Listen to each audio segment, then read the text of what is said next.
Hello, and welcome to Just One Line, a podcast or audiocast in which I view a work of literature through the lens of a single line or a single sentence, sometimes a single word. I'm Bill Preston, writer and former teacher.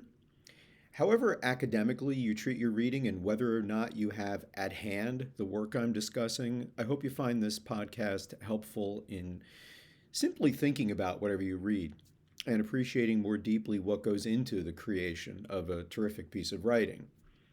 Today, I'm dipping into something familiar to many of you probably, which is Shakespeare's Macbeth. This play is too full of riches. I taught the play many times and often would locate a different entry point for students. You may have considered the play through the witch's refrain of fair is foul and foul is fair, the penultimate line of the first scene.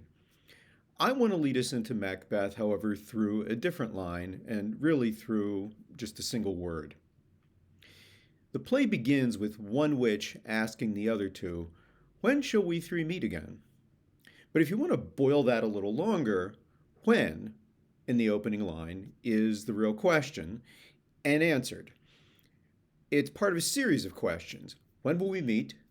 What has to happen before we meet? Where will we meet? Who will we meet with? All such questions of time, action, place, person run through the entire play. They repeatedly come up. So one can widen the lens to see how Shakespeare uses questions with either clear or ambivalent or ambiguous answers as a persistent motif in the play.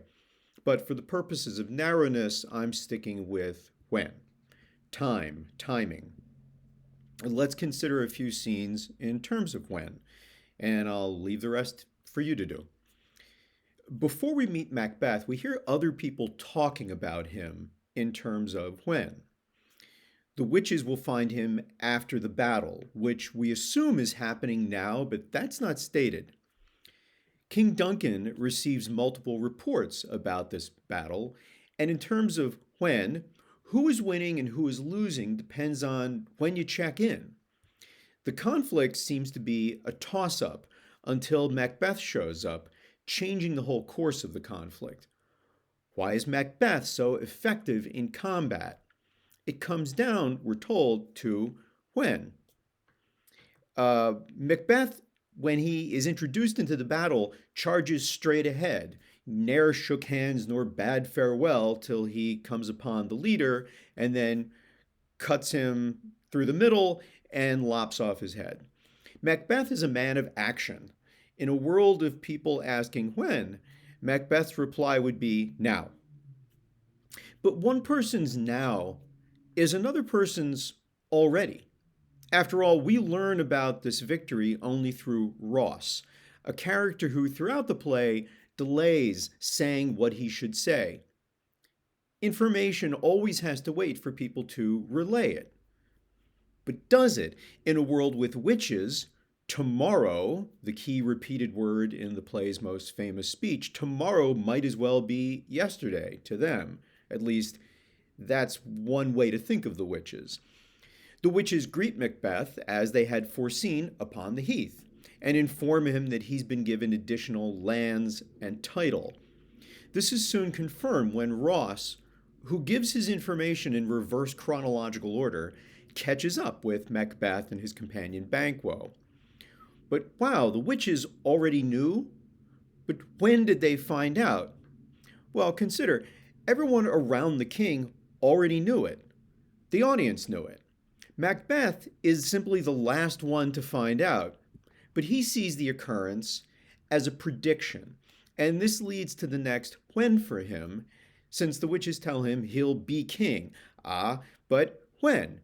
And when invites the question of how?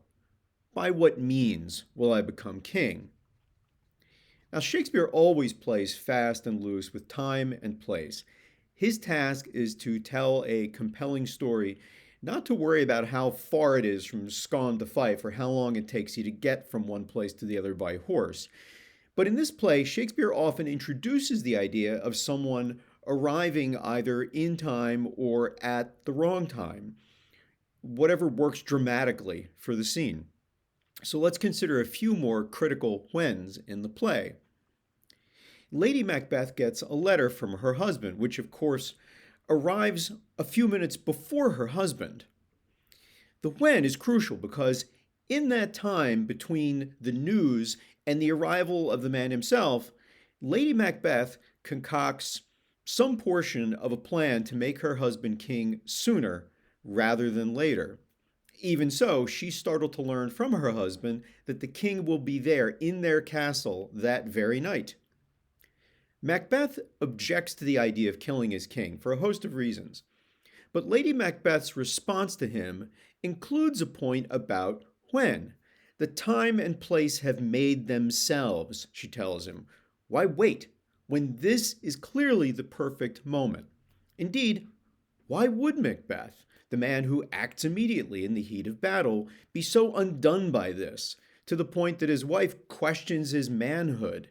Maybe he's, she suggests in the British expression, all mouth and no trousers. Well, the problem for Macbeth is one of time. When an action is required immediately, he can act. When an action requires reflection, he's at a loss. If when is not now, when is already, or while you were doing something else, or when is tomorrow, or after a string of tomorrows, Macbeth does not know what to do. His moral sense is bound up in immediacy. Anything beyond that leaves him powerless, flailing, acting rashly rather than decisively, acting from fear and not from conviction. So as to not walk scene by scene through the play, I'll just say this. Consider how important when is in the actual murder of Duncan. How the question of when is set aside during the porter's drunken speech. We lose all sense of time. How the king's sons view when they should act. And as the play moves towards its conclusion, how Macbeth waits for events that on the surface appear impossible or far removed into the future, but in fact are happening around him now, or as in the case of No Man Born of Woman, happened decades ago. When and questions of time are the key to the famous Tomorrow soliloquy, and at the conclusion of which Macbeth learns that his wife has already killed herself. I love how Shakespeare uses when in this play. Read it or watch it with that word, that idea in mind, and see how it runs through the tale. Then consider your own whens. When should I take this step? When should I speak up? What if the thing I'm waiting for has already happened? Is it better to wait or to act immediately? Shakespeare asks these questions throughout his plays, and in this play, the answers are never clear. Even though the witches launch the play with these questions, sending us off down a path that is laden with bodies and moral horror, but always should send us back, I think, to considering when does any action make sense? When does a life make sense? Macbeth doesn't understand his life until it's too late.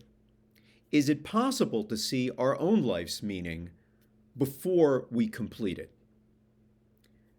Thanks for listening.